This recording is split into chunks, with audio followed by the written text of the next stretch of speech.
Hello, I'm Vaishnavi and I'm an Avanti fellow. I'm 16 years old. I'm currently studying in JNV Pondicherry. I love studying physics and I aspire to become an aerospace scientist. 3, 2,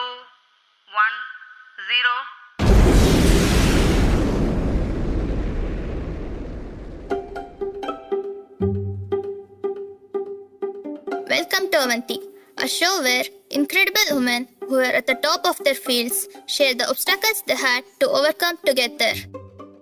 Here's our host, Vandana Goyal.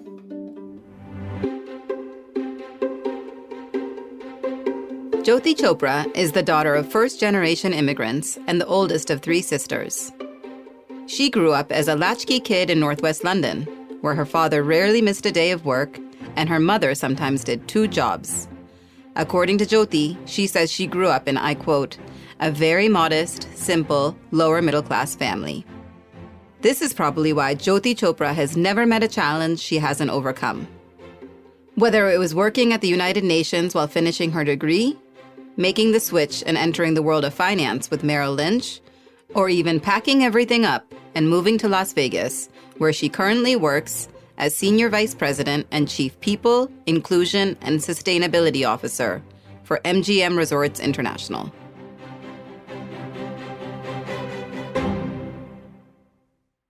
Good evening to you, Jyoti. Thanks so much for joining us. Great to be with you and the Avanti Fellows, Vandana. I just wanted to start with a little bit of your personal history.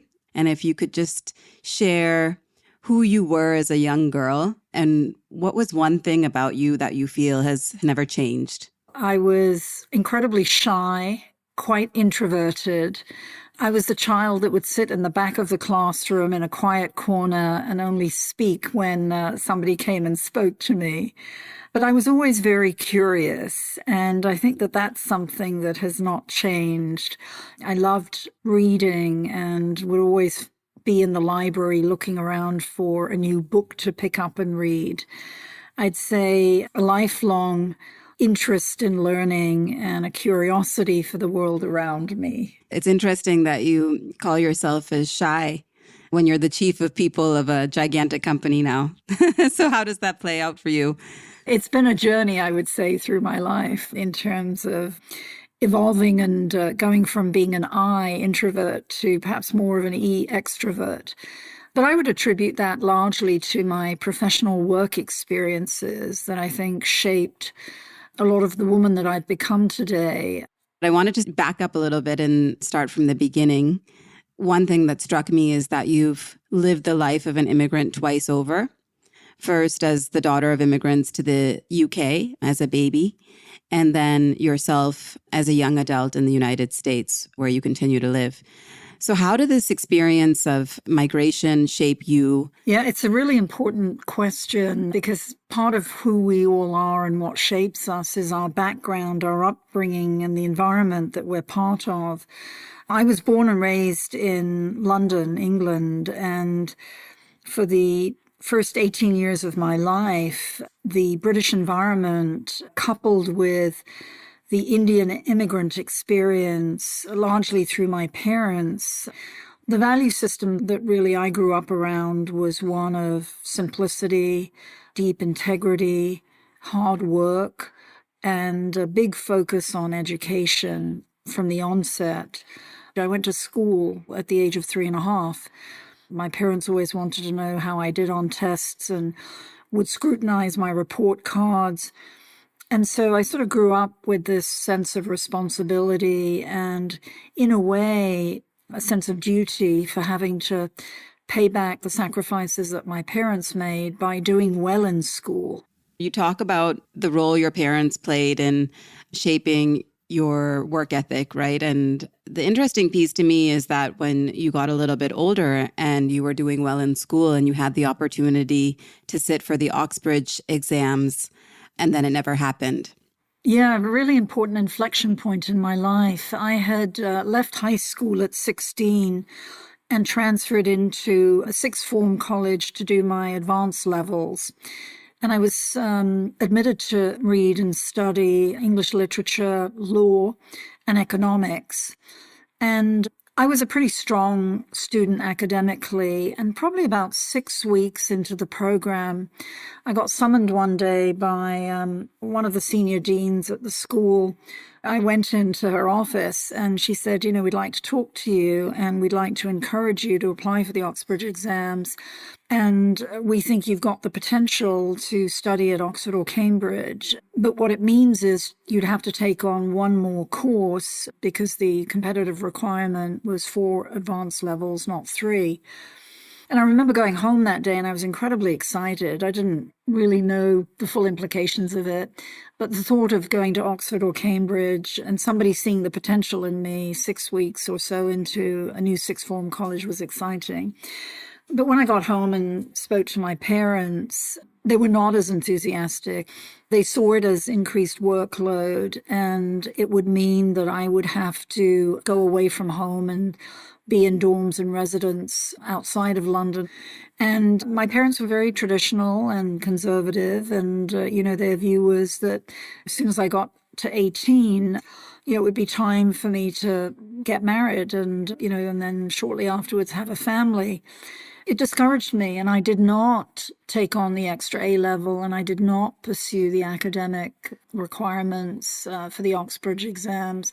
And it was a regret that I had that stayed with me my whole life until I had an opportunity later on to revisit it. And I was able to fulfill a long, unrequited dream.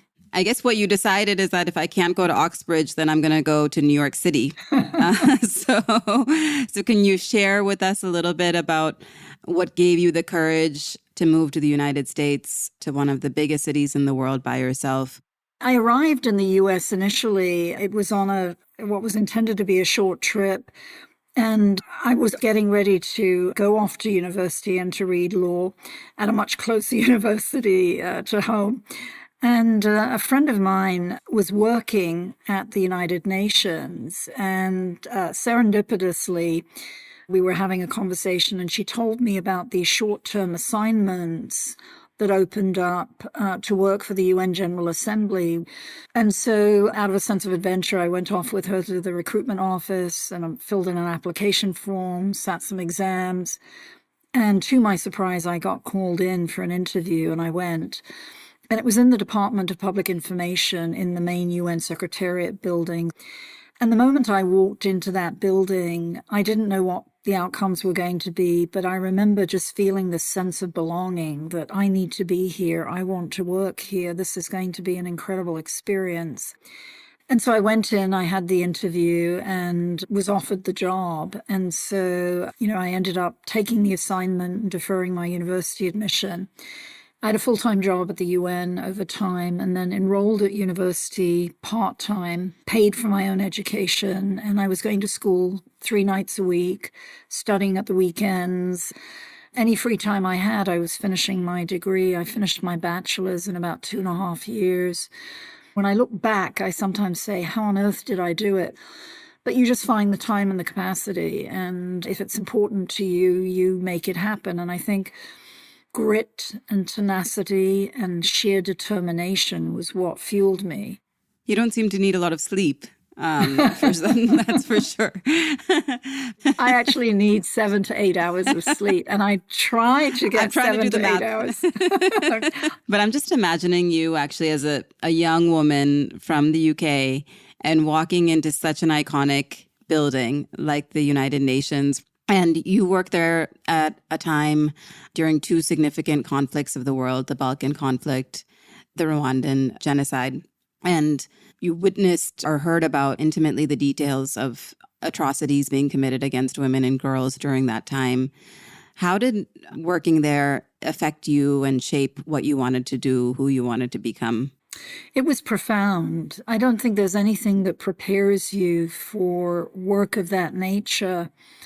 UNICEF, the agency where I ended up spending a good amount of time, the United Nations Children's Education Fund, focused specifically on development projects and initiatives for women and young girls. But the issues we were dealing with were pretty searing and harrowing and pretty visceral. And you were always acutely aware of the risk to human life. coupled with a sense of calling, purpose, and passion, unlike anything I've ever experienced in my career. It was important work. It was meaningful work. It was work about having an impact. It was work about helping others on unprecedented scale. How it shaped me and the mark that it left was really a resolution to have an impact and to be an impactful leader and to make a difference in whatever way I could. My work around advancing gender equality and supporting diversity and the underprivileged stayed and really got rooted through that work and those experiences and hasn't left me till today. But then you decided that I'm going to go to an equally ruthless environment and join an investment bank. So a very interesting choice at that time in your career to pivot from the UN to the private sector. What was the source of that decision? The root of the decision was I'd spent a number of years at the United Nations, and I had just made a decision that I did not want to be a full-fledged career diplomat. I'd begun to think about my career longer term, and I wanted to get intentionally experience in the private sector and in the corporate world. And the way I sort of began the journey for me was just thinking about industry and sector. You know, which industry and sector would I like to work in? And sort of went through a process of self-discovery and exploration. And I landed on financial services. My husband at the time was in banking. A lot of our friends were on Wall Street. I was just very intrigued and curious. This goes back to that curiosity. And so in my very classic methodical way, I said, okay, if it's banking and financial services, let me make a list of the top 3 companies that are best in the world in this sector and industry. And Merrill Lynch was one of those companies at the time. It was one of the top 3 investment banks in the world. As I learned more about it, I liked its global footprint, its customer base, and they had a very big corporate campus just outside Princeton, New Jersey, where I was living at the time. I ended up spending 10 years at Merrill, and it really was probably one of the defining moments of my career in a very different way to the UN.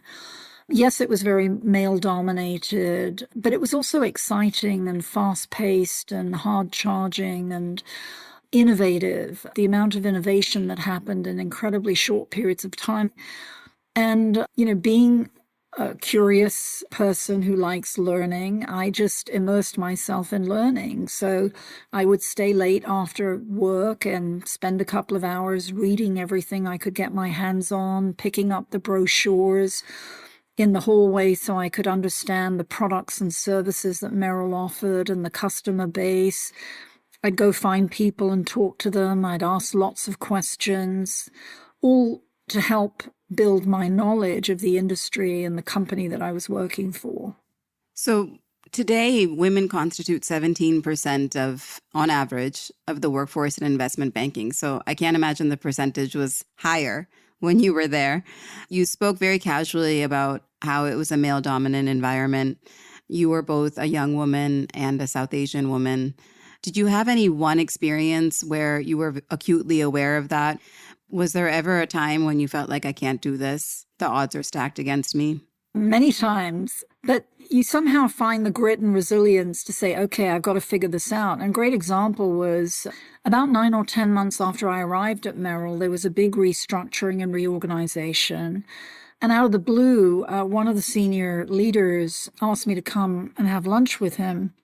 And over lunch, he essentially told me about this department that he'd been tasked with standing up.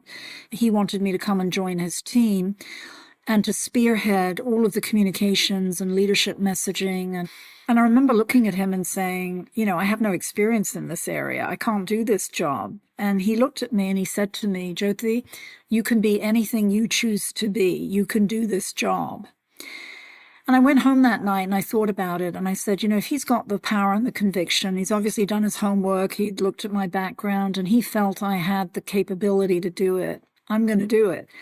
But what I came to realize later, and as I reflect back, what leaders often look for in talent is characteristics, attributes. It's not necessarily that you have to have done things before, but do you have the capability? Do you have the skill set that they need? It's interesting to me to hear you speak about your mentor and a male mentor, right, who gave you the encouragement you needed at that time. I first met you, Jyoti, when you were at the bank. So I was pretty surprised when we got reconnected a few years later and you're living in Vegas and working at MGM as the chief of people. So you're one of 20% of women in corporate America who hold a C-level position. In India, that number is, probably less than 15%. So both the industry, the responsibility, would love to hear how you saw that opportunity, why you chose to take it, and again, uproot your life and become an immigrant to Vegas from New York. There's one very simple explanation. I really believed in the leader that I went to interview for and who wanted me for the job. And that's Bill Hornbuckle, who today is our Chief Executive Officer and President at MGM Resorts International. And I think from the time I interviewed with him, I knew from the onset that here was a leader from whom I could learn a great deal and that he would teach me a lot about the industry. By coming to work at MGM, I would grow, I would learn, I would have a chance to take on a role that was unlike anything I had ever done before, just in sheer size, scale, magnitude, scope of remit, responsibility. It was daunting, but also very exciting for me. And so that was really the pull. I will say that it was the best career move that I've made in my career and one that I've never looked back from. And I feel I've grown more in these last 4.5 years at MGM Resorts International than I did probably in the prior decade. To be clear, your title at MGM is Chief of People, Inclusion, and Sustainability. So if I see that title and I was going to share it with a young woman from one of our classrooms, how would you explain what your job is? And can you share one specific goal or aspiration you have to achieve for the people that you lead? My job is essentially caring for the people of MGM, the employees first and foremost of MGM. And we have 65,000 people. So my job involves hiring people, developing people, training people, helping promote and advance people, and keeping our people. But we also have a lot of other services we provide. We provide a college opportunities program where employees can sign up for online academic work, and we help provide financial assistance and support. Another part of my job is philanthropy and charitable giving. And so I lead our foundation, and we do a lot of work in the local communities.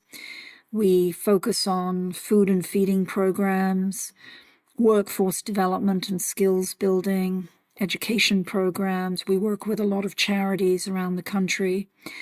And then the planet. We're doing a lot of work around saving water and water conservation, energy conservation, recycling, making sure food waste goes to compost versus landfill. As an example, we're in the restaurant business. Food is a big part of our business, so we have operations around sustainable work in that area. The simple way of describing what I do every day is it's about embracing people and protecting the planet. It's a beautiful way to describe your job, which is to take care of people. And, I think a woman is particularly positioned to describe it in that way. And it's a strength to look at your job that way and to do it so effectively. And one of the things that, as a new mother myself, I have 2 5-year-olds. I've locked myself in this room because I'm afraid they're going to barge in at any moment on their way to school. But you spoke very briefly about how you were a young mother when you were at Merrill Lynch. I think one of the publicly known facts is that 24% of the women leave the labor force in the first year following the birth of their child, and many of them never return. About half of them never return. So can you talk a little bit more to that? Were there times when, as a mother, you felt like I need to just stay home and be with my child? How did you overcome that? It's a really important question around embracing motherhood as well as a career. And the advice I would offer is you have to balance family needs, family demands with your work. at that time when my son was young, even though I had a parent in the house, my mother-in-law, I took a job that did not require me to travel. I wanted to be there when he got home at a reasonable time so I could help him with his homework. I wanted to be able to go on the occasional school outing. And my weekends were devoted to whatever time I could spend with him. But then as my son got older and more independent and I had more flexibility, I was able to take on and raise my hand for other assignments and more demanding positions.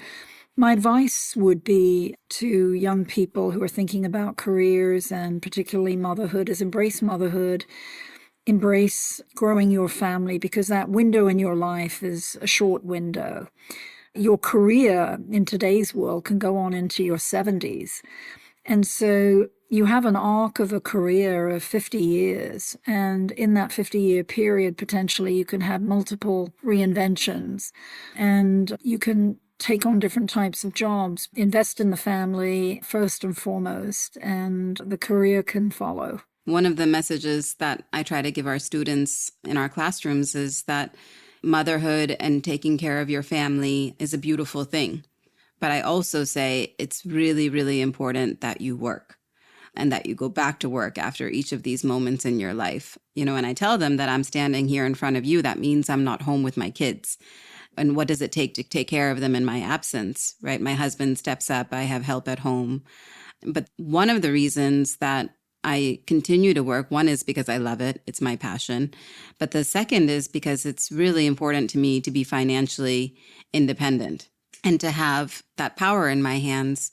And I think for young women, especially those living in smaller places across the country, coming from conservative traditional families where women are not always working outside of the home, money is power. And you've spoken a little bit about how financial independence, financial literacy is really important. How did you learn that lesson, and what can a young woman do to take the first steps towards that?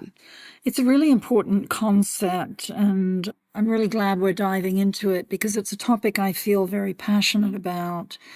When I arrived in America, it was getting a paycheck and then figuring out how much do you have to pay for rent, how much do you pay for electricity, how much do you need for groceries, for commuting, and then how much is left and whatever you can, put it in the bank. And so first and foremost, what I would say is the importance of saving and understanding the basics of finance. You should know how to put a budget together. You should know how to make a list of your net worth. And everybody has a net worth. Just take a piece of paper or get on your tablet and, write it out. What is it you have today that is worth something? Everybody has something that's worth something. It could be a car. It could be a piece of jewelry. It could be some cash that you have in the bank. It could be some money you might have put into a retirement account. Doesn't matter. But you start by inventorying your financial assets. And this is something that I've taught my son Kabir, which is you have one goal, and that is every single month that number has to go up. And so next month, that number needs to be more than the previous month, however you're going to get there. And I think the second thing is to get a basic understanding of financial products and services, understand the difference between credit and debit, understand the different types of mortgages, understanding the basics of retirement planning. I'm often really surprised at how few people actually have plans or have an account for retirement savings. And it's never too late, and start today. Even if it's just a few rupees that you put away in an account every single month, it can grow, and with interest it gets compounded. And after a 10, 20, 30-year career span, believe me, it adds up and can be significant. Nobody really taught me this. It was a self-taught journey through interest, picking up books, asking people questions, seeking out knowledge and information. And then I just created my own templates. I want to close by something we touched on earlier, and just wanted to make sure we come back to it, which is what I consider a very poetic part of your story. And that's the return to Oxford 20 plus years later. So can you share why you went back so many years later, what that meant to you, and why it was really important with all of the other things and responsibilities you had in your life, why it was really important to you that you did that. Yeah, it is very poetic in my case, and I think I would probably attribute it to Kismet, as they say. But when I was with Bank of New York Mellon, I was on a business trip to London. I was at our London offices in Westminster. And our head of marketing found me and came up to me and said, Jyoti, is there any chance, and I was in London for the whole week, any chance you're free to come and join us for a meeting that we have later this week at Oxford? We're visiting with the Dean of the Business School, and they're really interested in learning more about diversity. And so I said, absolutely. And I cleared my schedule for that day. And before I knew it, I was on a train heading out to Oxford and walked into the Said Business School, the Thatcher School of Business at the University of Oxford in Oxford. And then they took me for a tour of the school. And I think it was the tour of the school that sort of did it for me, because as we were walking around the halls of the Said Business School, and they took me into a classroom just to show me what one of the classrooms was like, I just felt this incredible pull and sense of belonging and feeling that I want to be here, I want to come here, I want to study here. And it reignited for me that long-lost dream of someday studying at Oxford. And it was a very powerful moment for me. And I left the school, got on the train, went back. I finished my trip. I came back to New York. And I couldn't stop thinking about my visit and the impact that that had had on me. I found that they had an executive MBA program. It was a 2-year program. It was a in-person, in-classroom, week-long modules.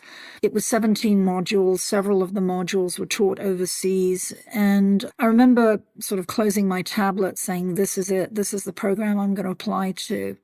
But I was very fortunate to get admitted and ended up doing a 2-year executive MBA program. And it was transformative.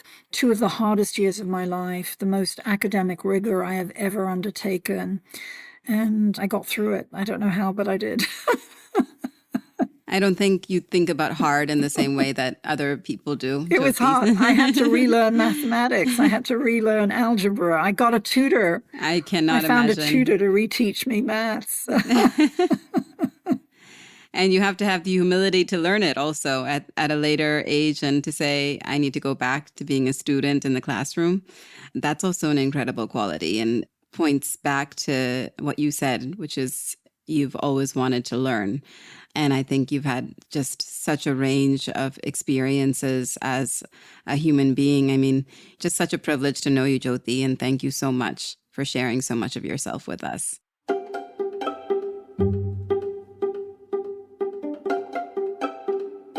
We have a question from one of the very first Avanti alumni, 27-year-old Mohit Patil. He hails from your father's hometown, Mumbai, grew up in an informal settlement.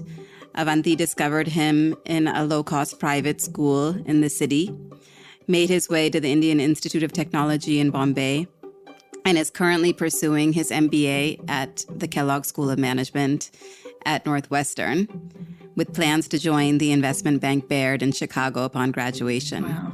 We shared your profile with our students, and he came back with these questions. Since you are currently the Chief People Officer for MGM, I am curious to get your take on how the future of work could look like for women. Mohit, it's such a great question, and you've got a fantastic background, and congratulations on your master's and upcoming career. The future of work today is all about flexibility and agility, and very much employee-driven.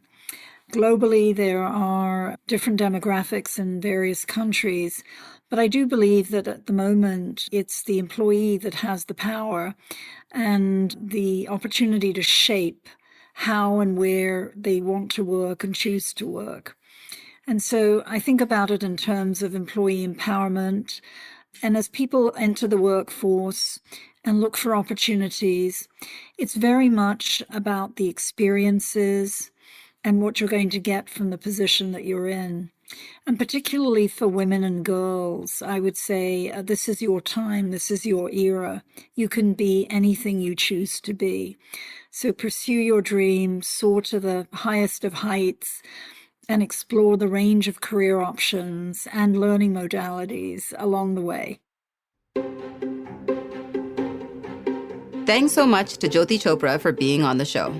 If you enjoyed that episode, do tune in every week as we sit down with more remarkable women. The podcast is hosted by Avanti Fellows, a nonprofit that breaks the cycle of poverty in India by providing access to post-secondary education for students from underserved communities. With this show, we aim to inspire thousands of young people with these real-life stories of incredible women who have made a lasting impact on their industries. To learn more about the work we do, visit avantifellows.org.